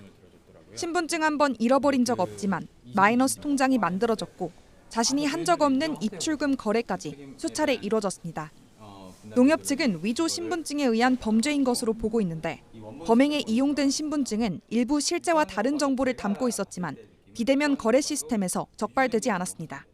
발급 기관인 인천지방경찰청이 아닌 서울지방경찰청으로 써 있고 심지어 그 안에 주소가 다 다르게 되어 있어요. YTN 취재진이 일부 실제와 다른 정보가 담긴 신분증을 이용해 비대면으로 계좌를 만들 수 있는지 시험해봤습니다. 신분증의 내용 일부를 수정한 뒤 농협 상호금융 모바일 뱅킹 앱인 NH콕뱅크에서 본인 인증을 시도했습니다. 신분증에서 먼저 주소를 실제 없는 곳으로 바꿨습니다. 발급기관도 임의로 다른 지자체로 수정했는데요. 이렇게 휴대전화 카메라로 찍으면 신분증 인증 절차가 아무런 문제 없이 끝납니다. 손으로 정보를 바꿔서 일반적인 신분증과 확연히 달라 보이는데도 모바일 뱅킹 보안 시스템은 걸러내지 못했습니다. 일반적으로 비대면으로 통장을 개설하기 위해 촬영한 신분증 사진은 은행 등 금융기관을 통해 금융결제원으로 전송됩니다. 이후 행정안전부 같은 신분증 발급기관의 원본 정보와 비교해 문제가 없으면 인증이 완료되는데 조악하게 정보를 바꾼 경우에도 이 과정을 통과하는 데 문제가 없었습니다. 신분증 위조된 게 진본으로 인정할 수 있는 정보들이 다 들어있었다고 하더라고요. 또 신분증 실물이 아닌 신분증을 촬영한 사진이나 이걸 띄워놓은 모니터 화면 등을 이용해 비대면 계좌를 만드는 것도 가능했습니다. 보통 농협을 비롯한 금융기관에는 모바일로 계좌를 개설할 때 신분증 부정 인증을 막기 위한 사본 탐지 시스템이 있지만 이것 역시 쉽게 뚫릴 수 있는 겁니다. 금융당국은 YTN의 관련 질의에 현재의 비대면 뱅킹 시스템이 일부 위조 신분증을 걸러내지 못할 수 있다고 인정했습니다. 신분증에 몇 개 정보만 뽑아서 원본과 비교하기 때문에 주소 등 일부 정보가 엉터리로 적혀 있어도 원본으로 인식할 수 있다는 설명입니다. 다만 신분증 외에 휴대전화 문자나 얼굴 인증 등의 추가 장치로 보안을 강화하고 있다고 밝혔습니다. 이번 사건과 관련해 농협 측은 신분증은 물론 계좌 인증, 휴대전화 본인 인증 등의 절차도 진행했다는 입장인데 범인이 피해자 명의 휴대전화까지 개통한 데다 지역 농협 모바일 뱅킹의 경우 얼굴 인증 시스템이 없어 결국 범행을 막지 못했습니다. 기술적인 투자가 먼저 있어야 되지 않는가 생각이 되고요. 위조 기술에 대한 창과 방패에 이런 시점에서 적극적인 보안 의식이 필요하지 않나 생각됩니다. 금융감독원과 경찰이 사건에 대한 조사에 나선 가운데 농협뿐 아니라 금융기관 비대면 뱅킹 시스템 전반에 대한 점검이 필요해 보입니다. YTN 김희영입니다. 이태원 참사 당시 현장에 출동한 뒤 우울증 증세를 보이다 실종된 소방대원이 열흘 만에 숨진 채 발견됐습니다. 경기 시흥경찰서는 지난 10일 실종된 30대 소방대원 A씨가 어제 낮 12시 반쯤 경기 시흥시 금이동에 있는 교각 아래에서 숨진 채 발견됐다고 밝혔습니다. A씨는 지난 10일 새벽 2시 반쯤 남인천 요금소를 빠져나와 갓길에 차를 댄 뒤 자취를 감췄습니다. 근처에서는 A씨의 휴대전화가 발견됐습니다. A씨는 지난 2022년 이태원 참사 현장에서 구조 작업을 벌인 뒤 우울증 증세를 보여오다가 지금까지 모두 12차례 심리치료를 받은 것으로 파악됐습니다. 많은 소방관들이 참혹한 현장에 출동한 뒤 우울증이나 외상 후 스트레스 장애 등을 겪는 것으로 나타났습니다. 자살 위험군이 3천여 명이나 된다는 소방청 조사 결과도 나왔는데 더욱 적극적인 지원이 필요하다는 지적입니다. 양동훈 기자입니다. 이번에 숨진 채 발견된 소방관 A씨는 지난 2022년 이태원 참사 현장에서 구조활동을 한 뒤 우울증에 시달려왔습니다. A씨뿐 아니라 소방관들은 참사나 사고 현장에 자주 투입될 수밖에 없는데 현장에서 경험한 기억이 떠올라 괴로움을 겪는 경우가 많습니다. 어떤 의인분이 아무 소식 없이 사망하셨다든지 이런 경우에 가게 되면은 현장이 많이 부패돼 있어요. 그런 부분들도 구급대원들한테는 크게 다가오죠. 지난해 소방공무원 마음건강 설문조사 결과를 보면 참여한 6만여 명 중 5.2%에 달하는 3,100여 명이 자살 위험군에 속하는 것으로 나왔고 외상 후 스트레스 증후군과 우울증을 겪는 경우도 각각 7.2%, 6.5%로 나타났습니다. 소방당국도 소방대원들의 마음 건강을 챙기기 위해 찾아가는 상담실을 도입하는 등 다양한 지원 방향을 고민하고 있지만 아직 부족한 부분이 있다는 지적도 나옵니다. 심리 상담이나 치료에 대한 접근성이 여전히 좋지 않고 스스로가 꺼리는 경우도 있다는 겁니다. 죄책감 때문에 한동안 이제 심리치료도 못 받고 있었어요. 특히나 구조대원 같은 경우는 또 나약하게 생각을 하게 되니까 또 이제 심리치료를 잘 받지 않는 경향도 있고요. 전문가들은 관련 교육을 이수한 동료 상담 스페셜리스트를 육성해 서로의 마음을 돌보고 지키게 할 필요가 있다고 제언합니다. 대부분 근데 첫 시작을 잘 못하세요. 이제 훈련받은 소방관들한테 이걸 털어놓게 하는 거죠. 이게 접근성을 높이는 데 굉장히 도움이 된다고 보고되고 있고요. 시민의 생명과 안전을 지키는 소방대원들이 자신의 안전도 함께 돌볼 수 있도록 더욱 적극적이고 충분한 지원이 이루어져야 한다는 지적입니다. YTN 양동훈입니다. 사상자 7명이 발생한 경북 청도 열차 사고와 관련해 경찰이 합동 감식을 벌이고 본격적인 수사에 들어갔습니다. 작업자들의 이동 경로와 코레일과 업체의 안전 대책이 적절하게 마련됐는지 등을 집중적으로 살필 예정입니다. 이윤재 기자입니다. 경북 청도군을 관통하는 경부선 철로입니다. 안전관리 작업자 7명이 하행선 철로에서 줄지어 걸어갑니다. 무궁화호 열차 사고가 발생하기 전 점검 대상인 비탈면을 향해 이동하는 모습입니다. 작업자들은 선로 밖에서 이동하고 작업하는 상례 작업으로 인가받고 투입됐지만 현장은 달랐던 겁니다. 점검 용역은 위험 지역 2m 바깥에서 이루어지는 상례 작업으로 인해서 열차 운행 선상에서 작업을 시행하는 작업이었습니다. 전담 수사팀을 꾸린 경찰은 합동 감식으로 사실 확인에 들어갔습니다. 열차 운행을 1시간 동안 멈추고 이뤄진 감식에선 정확한 사고 위치와 이동 경로, 경보장치 작동 여부 등을 집중적으로 점검했습니다. 코레일이 협력업체에 안전점검을 맡기고 작업에 투입하는 과정에 업무 세부 규칙을 지켰는지도 수사 대상입니다. 경찰은 또 건강을 회복한 작업자 진술 조사를 시작했고 기관사 조사도 준비하는 등 사실 규명에 속도를 내고 있습니다. 사고 위치, 또 그 상황, 형상, 또 사고자들이 어떻게 어떤 쪽으로 이렇게 피해가 있었는지 등등 그 사안을 명백하게 하기 위해서 오늘 관계기관하고 합동 감식을 했습니다. 숨진 협력업체 직원의 빈소는 침통한 분위기 속에 조문객 발길이 이어졌습니다. 정부와 정치권 인사의 잇따르는 조문 속에 유가족은 울분을 터뜨리며 수사를 촉구했습니다. 선로나 어디 작업을 하면 다 알지 않습니까? 그 관계 기관에서는 그죠. 몇 시 어디 작업한다는 그러면은 그렇잖아요. 그런 거 기본적으로 다 알잖아요, 그죠?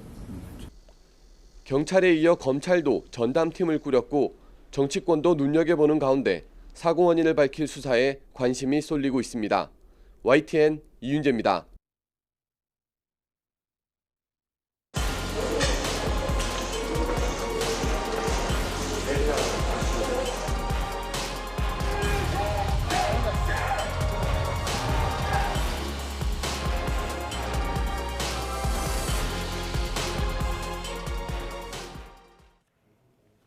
통일교 현안 청탁 의혹의 핵심 연결고리인 건진법사 전성배 씨가 오늘 구속영장 실질심사를 앞두고 마지막 변론 기회를 포기했습니다.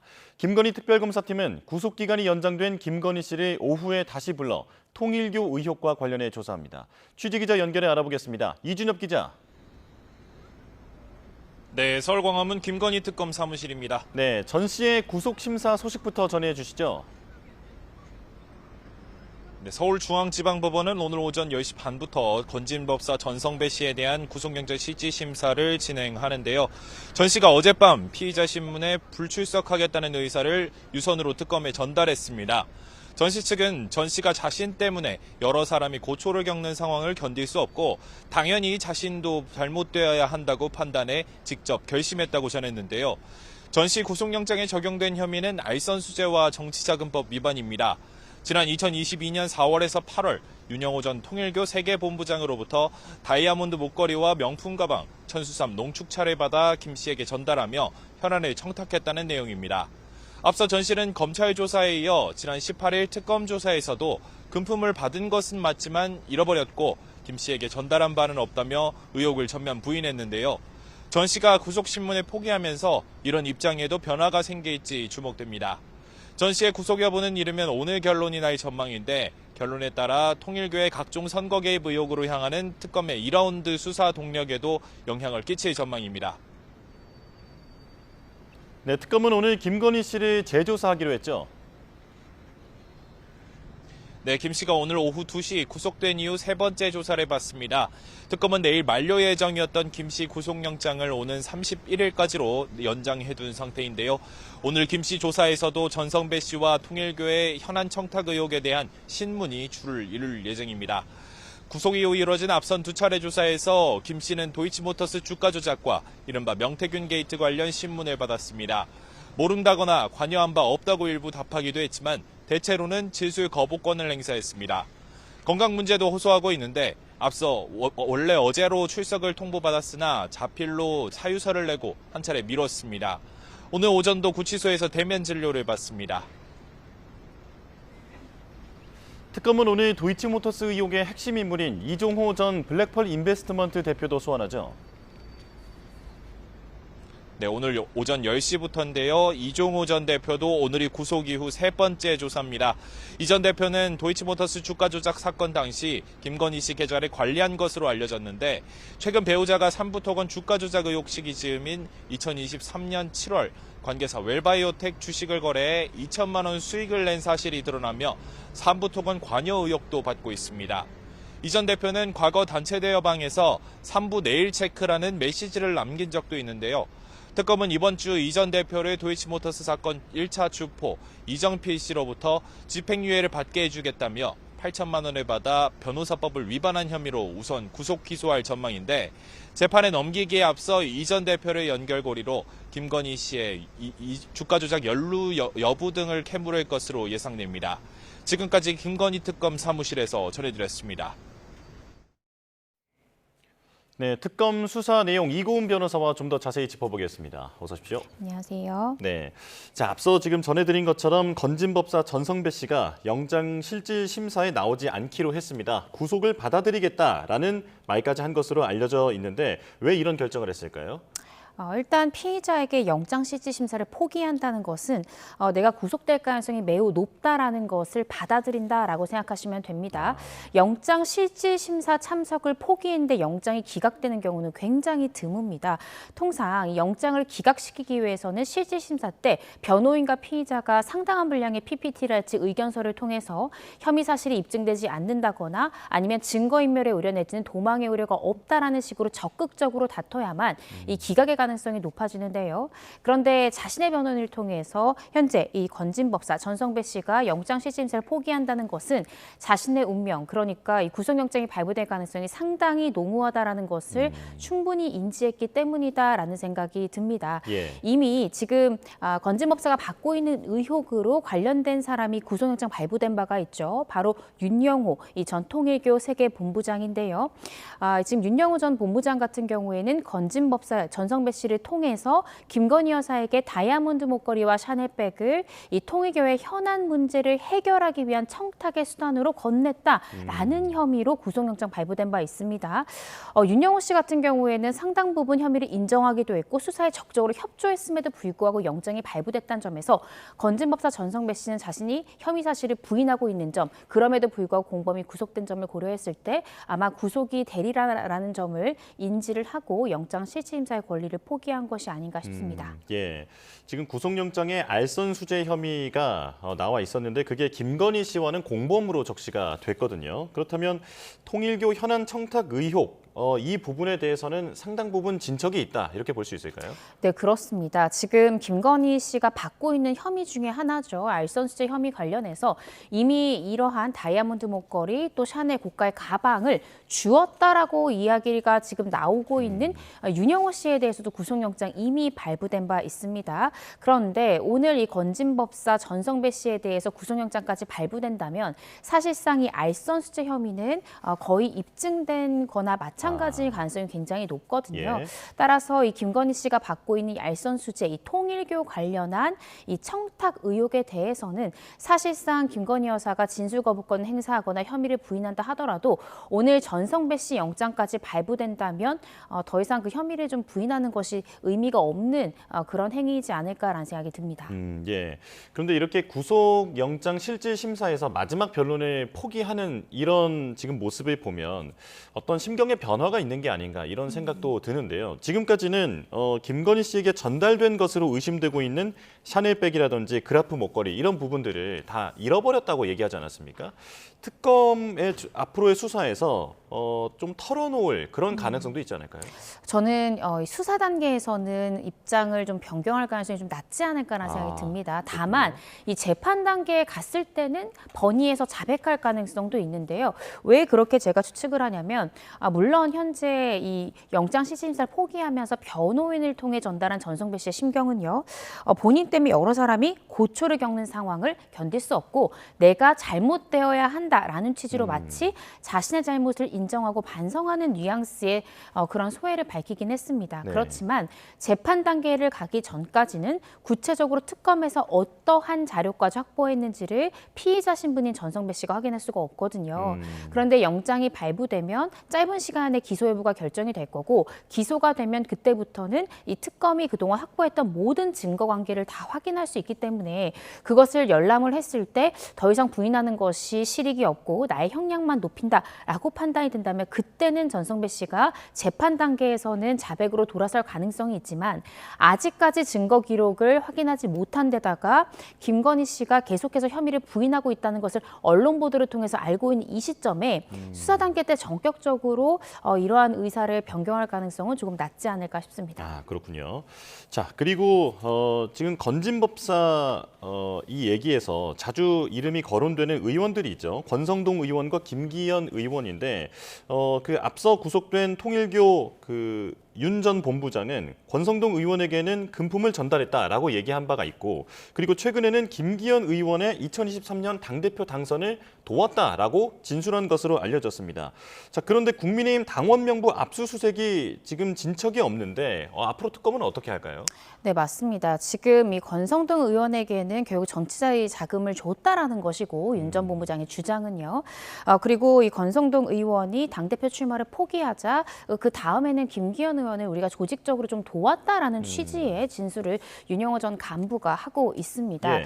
이에 대해서 특검은 상당 부분 물증까지 확보했는데요. 이 윤 전 본부장과 전 씨가 당시에 나눴던 문자 메시지에 따르면 윤 전 본부장이 전 씨에게 김기현 의원은 우리 통일교에 대해서 별로 좋아하지 않는 것으로 알고 있지만 그렇지만 이 상부 중앙의 오더이기 때문에 열심히 지지하고 활동하겠다라는 취지의 문자 메시지를 보냈다라는 등의 일부 언론 보도까지 있었거든요. 따라서 이 의혹에 대해서 당연히 특검팀에서는 집단적으로 통일교의 교인들을 입당을 시켰던 것인지를 확인하기 위해서는 이 통일교 교인들의 명부와 국민의힘의 당시에 입당을 했던 당원 명부를 비교를 해봐야 됩니다. 따라서 이 필요에 따라서 압수수색 영장을 발부받아서 집행을 하려고 했던 것인데 국민의힘 측에서는 이것이 정치 탄압이다라는 이유로 사실 온몸으로 막아서고 있는 그런 상황이거든요. 네. 그래서 지금 현재 상황에서는 이 영장을 다시 한 번 더 재청구할 가능성이 굉장히 높지 않을까 싶고 집행 방법을 조금 더 구체화시킨 형태로 영장을 발부받을 것 같고 두 번째 만약에 영장을 발부받는다 한다라고 하면은 이 단순히 협조를 구하는 정도가 아니라 조금은 강하게 영장 집행을 다시 한 번 더 시도할 가능성은 있는 것 같고요. 국민의힘 당사 같은 경우에는 이 국가 기밀 시설이라고 보기는 어렵기 때문에 사실은 영장이 집행이 되어야 되는 부분이 있습니다. 따라서 계속적으로 물리적인 대치가 벌어지고 좀 더 특검이 강하게 밀어붙인다고 하면 거기서 어떤 물리적인 부정적인 상황이 발생할 수도 있거든요. 그렇다라고 한다면 적극적으로 막아서는 입장에서 공무집행 방해죄로 입건될 가능성도 있습니다. 그래서 두 번째 영장을 재청구할 가능성이 굉장히 높지 않을까. 그리고 영장이 재발부가 된다면 조금 더 강한 방법으로 영장 집행을 시도할 가능성이 높지 않을까라는 생각이 듭니다. 네, 끝내 특검이 강행할 가능성이 더 커 보인다라고 전망을 해주셨고요. 자, 그리고 김건희 씨가 오늘 다시 오후 2시에 특검의 조사를 받게 됩니다. 지금 3번째 조사를 받게 되는 건데 그동안 진술 거부를 해서 조사가 잘 진행이 안 되고 있는 걸까요? 네, 그렇습니다. 지금 사실은 조사 시간이 굉장히 짧습니다. 특검에 출석은 하고 있지만 대부분 답변을 하고 있지 않기 때문에 조사 시간 상당히 짧고요. 예. 오후 6시까지 사실 조사 시간 채우지 못하고 그대로 구치소로 돌아가는 형태를 취하고 있습니다. 아마 특검 입장에서는 어차피 진술 거부권 행사할 것이라면 하루에 몰아서 쭉 야간 조사까지 하고 싶겠지만 아마 제가 조심스럽게 추측해보자면 김건희 씨가 오늘은 여기까지만 하겠다. 너무 힘이 든다라는 취지로 혐의별로 일자를 끊고 있는 것이 아닌가라고 조심스럽게 추측해 보는데요. 예. 이전에 이 김건희 씨가 특검팀에 출석을 요구할 때도 원래 요구했던 것이 하루에 한 혐의씩 조사하자라고 본인이 직접 이야기한 바 있습니다. 그래서 예. 이런 부분을 고려할 때 특검에서는 더 조사를 하고 싶지만 김건희 씨의 건강상의 요청 등을 고려해서 그렇게 지금 나눠서 조사를 진행하고 있는 것이 아닌가 싶습니다. 예, 자 지금 저희가 보여드리고 있는 화면이 건진법사 전성배 씨가 특검 사무실에 지금 나오고 있는 모습입니다. 오늘 앞서 보도해드린 대로 원래는 오늘 10시 반에 서울중앙지방법원에서 영장심사가 예정돼 있고 여기에 전성배 씨도 참석할 것으로 전망이 됐었는데 어젯밤에 변호인을 통해서 영장심사를 포기하기로 결정했다라고 알렸는데요. 자, 하지만 구인 절차를 밟아야 하기 때문에 이 부분을 위해서 지금 서울 광화문에 위치한 김건희 특검 사무실에는 지금 자리하고 있는 그런 모습을 저희가 화면으로 보여드리고 있습니다. 자, 변호사님, 전성배 씨가 네, 자 지금 전성배 씨가 지금 구속영장 실질 심사를 포기하는 이런 부분, 김건희 씨의 심경에도 어떤 영향이 있지 않을까요? 네, 지금 현재로서는 영장 실질 심사를 사실은 출석하는 것보다는 포기하는 것이 김 여사에게 좀 더 유리하지 않을까 싶고요. 포기한다는 것은 사실은 혐의 인정할 가능성이 줄어들 것 같습니다. 네, 변호사님 죄송합니다. 자, 더불어민주당이 정책조정회의를 열어서 8월 임시국회 첫 본회의 전략 등을 논의할 예정입니다. 회의 현장으로 가보겠습니다. 관행적으로 형벌 조항이 남발됐습니다. 특히 배임죄는 직권남용, 업무방해, 허위사실 유포 등과 결합되어 기업과 행정, 경제적 약자에 대한 압박 도구로 악용되어 왔습니다. 재계는 경제 형벌 남용이 기업 활동과 글로벌 경쟁력에 악영향을 준다고 호소합니다. 이번 상법 개정에서 이사의 주주에 대한 민사 책임이 강화되면 배임죄의 형사처벌로 연결될까 걱정하는 목소리도 큽니다. 외국 기업들도 한국 투자에 부담을 느끼는 것이 사실입니다. 이제 우리도 경제 형벌을 합리적으로 정비해야 합니다. 민사 행정상 책임을 강화하는 것은 글로벌 스탠다드입니다. 민주당은 원내에 경제 형벌 민사 책임 합리화 TF를 바로 출범시키겠습니다. 배임죄, 직권남용죄, 업무방해죄, 허위사실 유포죄 등을 근본적으로 정비하고 동시에 징벌적 손해배상, 집단소송, 한국형 디스커버리 등 민사책임 강화 제도도 함께 도입하겠습니다. 경제형벌의 합리화는 불법에는 엄정하게 책임을 묻고 약자는 보호하는 개혁입니다. 민주당은 국민과의 약속인 기업하기 좋은 나라, 정의롭게 성장하는 나라를 반드시 만들겠습니다. 공공기관의 무능과 부패, 더는 못 봐주겠습니다. 민주당이 반드시 바로잡겠습니다. 국토교통위원회 전체회의에서 국가철도공단 이사장의 비리 의혹이 제기됐습니다. 사실이라면 명백한 뇌물죄입니다. 이사장은 공단 예산으로 살 수 없는 자전거를 사오라고 지시했고 직원들은 협력업체에 부탁해서 업체의 비용으로 구입했습니다. 이사장은 그 자전거를 받아 관사에서 직접 사용했습니다. 우연인지 필연인지 모르겠지만 그 직원들은 모두 승진했습니다. 공직기관 무너질 대로 무너지고 범죄 의식마저 무뎌진 현실에서 개탄을 금할 수가 없습니다. 이 문제의 핵심은 윤석열 정부의 낙하산 알박기입니다.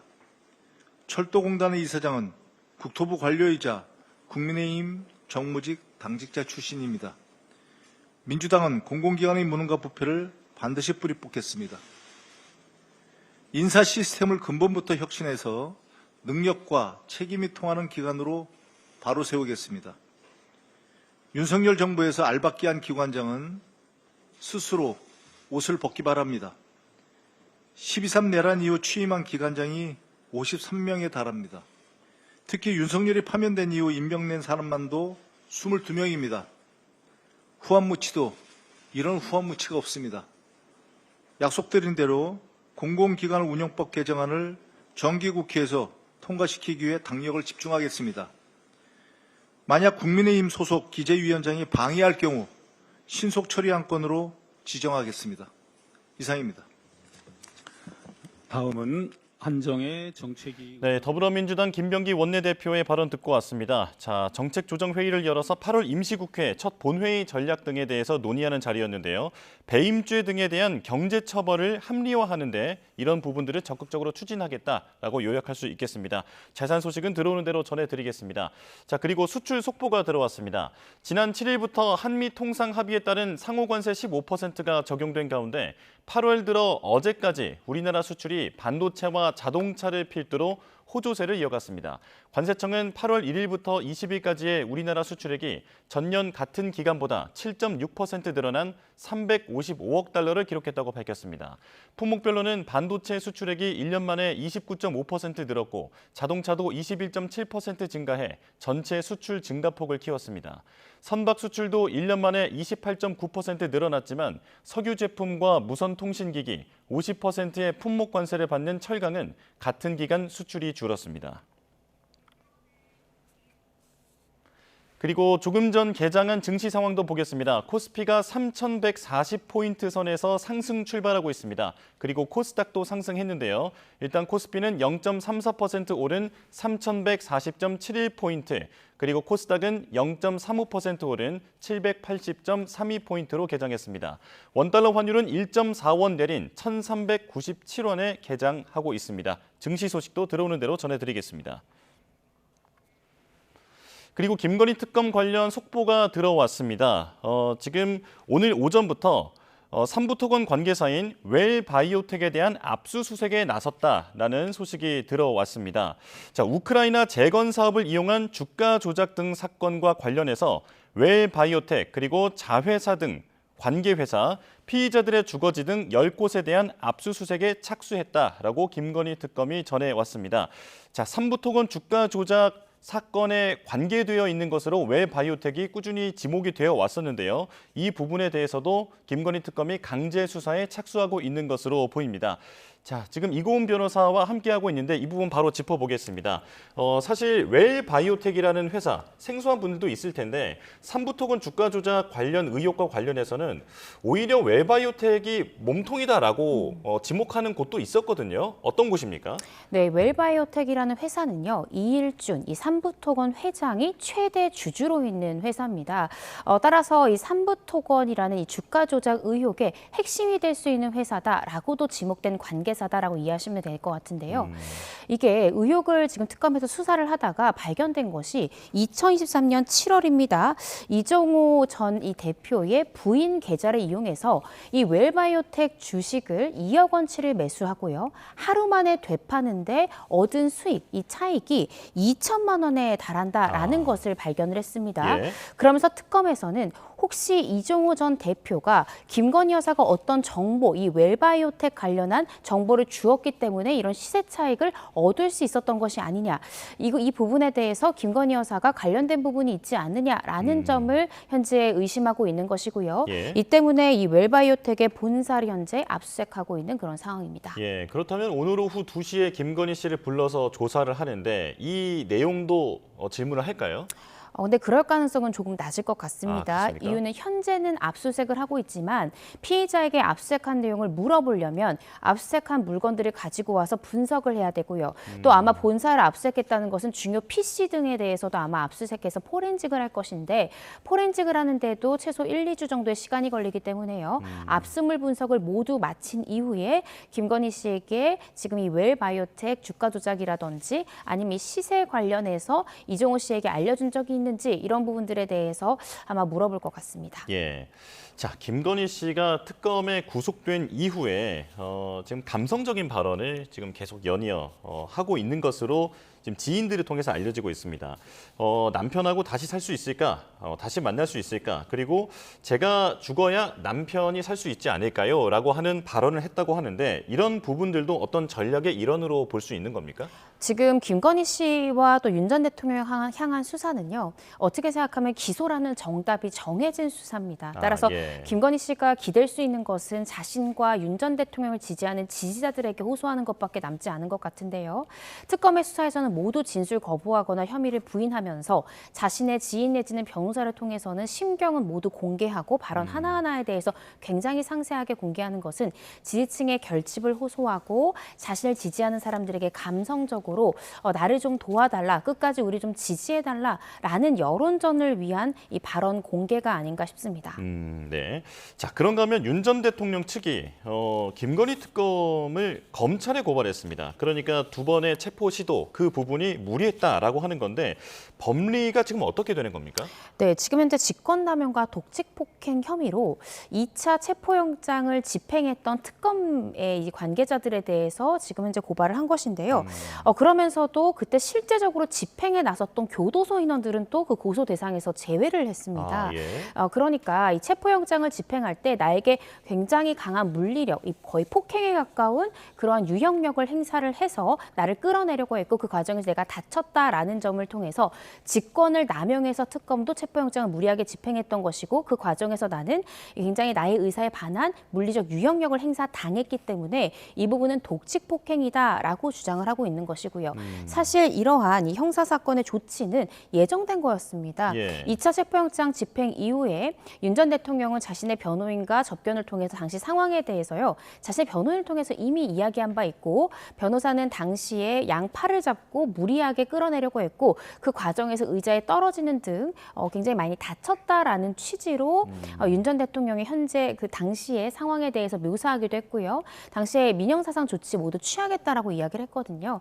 그래서 예정된 형사상의 조치다라는 생각이 들고 다만 많이 보도된 것처럼 그때 당시 상황에 대해서는 이미 영상 등 물증이 남아있기 때문에 이 부분에 대한 형사사건이 절차가 진행된다 하더라도 물증을 통해서 무리한 어떤 폭행 등의 상황이 있었는지는 정확하게 규명되지 않을까라는 생각이 듭니다. 그 때문에 이전부터도 정치권에서는 국회 의결을 해서라도 이 CCTV 영상을 공개하자라고 하는 의견이 계속 나왔었는데요. 그러니까 이게 개인적 궁금함 때문이 아니라 서울구치소가 지시를 제대로 따랐는지 이 부분을 확인해야 한다라고 하는 명분인데 법무부도 적극 검토한다고 합니다. 가능성 어떻게 보십니까?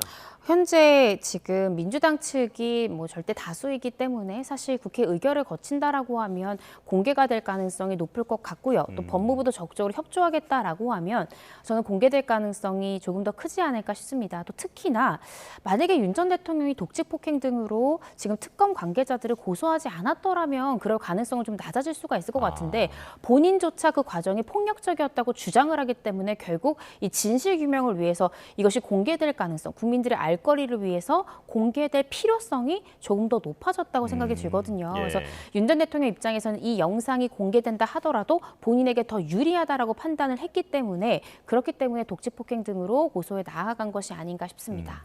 오히려 CCTV 공개 가능성이 커진 것 같다. 네, 이렇게 정리하겠습니다. 이고은 변호사와 함께했습니다. 고맙습니다. 8월 하순에 접어들었는데 날씨는 여전히 무덥기만 합니다. 지난 밤사이 대도시와 해안가를 중심으로 열대야가 나타난 데 이어 한낮에는 전국 곳곳에 폭염경보가 계속되겠는데요. 오늘 서울 한낮 기온은 32도로 어제와 비슷하겠고요. 절기 처서인 주말에도 33도까지 오르는 등 당분간 폭염이 지속할 전망입니다. 무더위 속 소나기도 자주 내리고 있습니다. 오늘도 서울 등 전국 곳곳에 5에서 많게는 60mm의 소나기가 예상되고요. 대기 불안정이 심한 지역에서는 벼락과 돌풍이 동반되기도 하겠습니다. 제주도는 종일 흐린 가운데 5에서 40mm의 비가 오락가락 이어지겠습니다. 오늘 낮 기온은 서울 32도, 대전과 대구, 강릉과 포항 모두 35도까지 크게 오르겠습니다. 당분간 고온다습한 남서풍이 불어들며 밤낮 없는 무더위는 계속되겠고요.